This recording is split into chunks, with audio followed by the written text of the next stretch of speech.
Today we make skirt. I'm not in my skirt era anymore, but I want to be. So today is my introduction back into that life. I stumbled on the short of this gorgeous lady who makes garments that grow and shrink with you. Yep. Meaning you can wear one of her garments for the rest of your life because it will fit you no matter how your body fluctuates.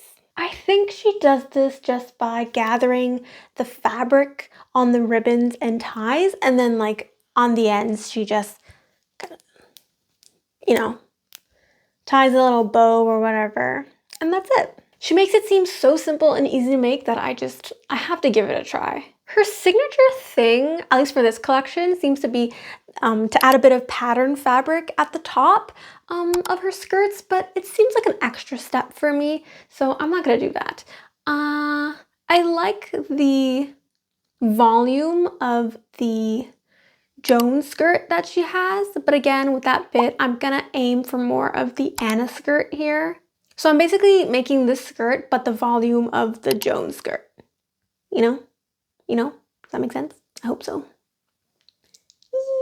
Before we get started, I just want to clarify that this does not at all reflect the quality or the fit of her garments. This is just me attempting to recreate the thing that she made, right? So without further ado, let's get started.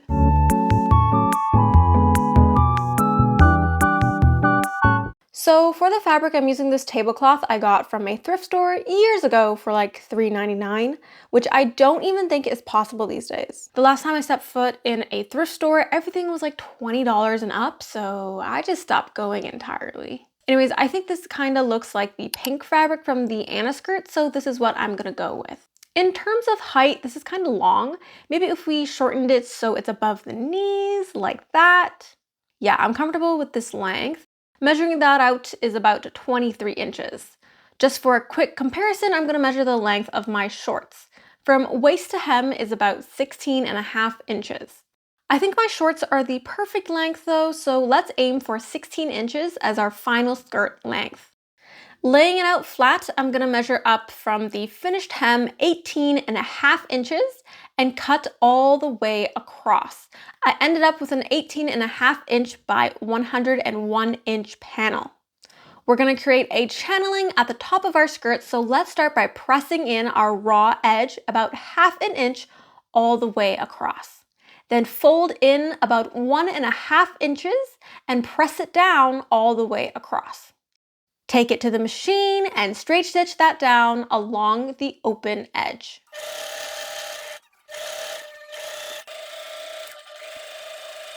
You should end up with something that looks like this.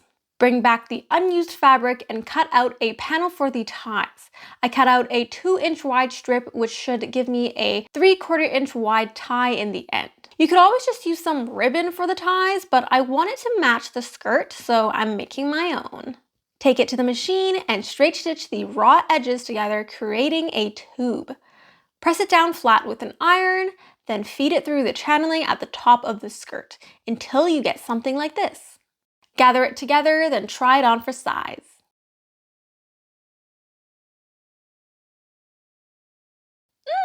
Even though this is only half of the skirt, it's looking pretty darn cute. Hello? I mean, if you're feeling extra lazy or the volume is enough for you, you can totally just stop here and wear it as is. Hold on, let me tie it. Ta-da! I guess all you really have to do is sew from here to close the slit at the back, then it's totally wearable.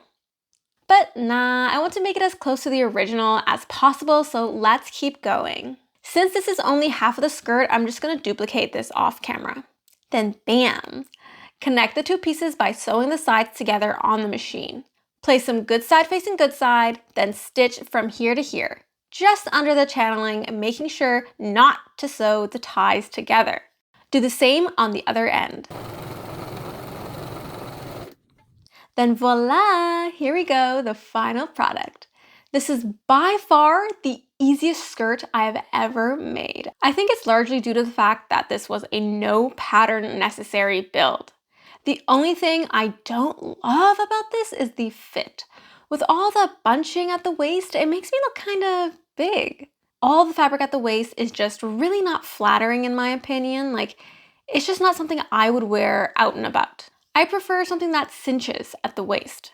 You're probably like, why not just tie it tighter? I did! This is as tight as I could get it to go. If I were to do it again, I think I'd just cut shorter panels, like lengthwise. This would take away a bit of the volume, but also reduce the amount of fabric bunched up at the waist from all that gathering.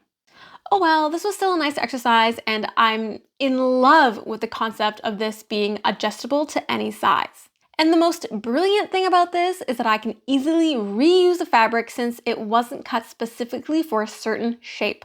I'm basically wearing 2 large rectangles. And to top it off, there is no small bits of fabric waste at all. The only thing I have left over is one 16-inch by 101-inch panel. That's it! One single piece of scrap. I have truly never been more impressed. This particular project might not have been for me, but the idea is everything. I kind of want to try making one of her dresses. I feel like the shape of those would look more flattering on my body, so let me know if that's something you'd like me to build. That's it. That's all I got for you this week. Nice and simple. I think this whole thing took me like 4 hours to record, which would make it the fastest video I've ever done. Anyways, check out some of my other thrift flips. There is a lot more to come, so make sure to subscribe and turn on the notification bell to make sure you don't miss a single video. I post every other Thursday now, so make sure to check in on me, make sure I'm alive. And yeah, I'll see you in the next one. Bye!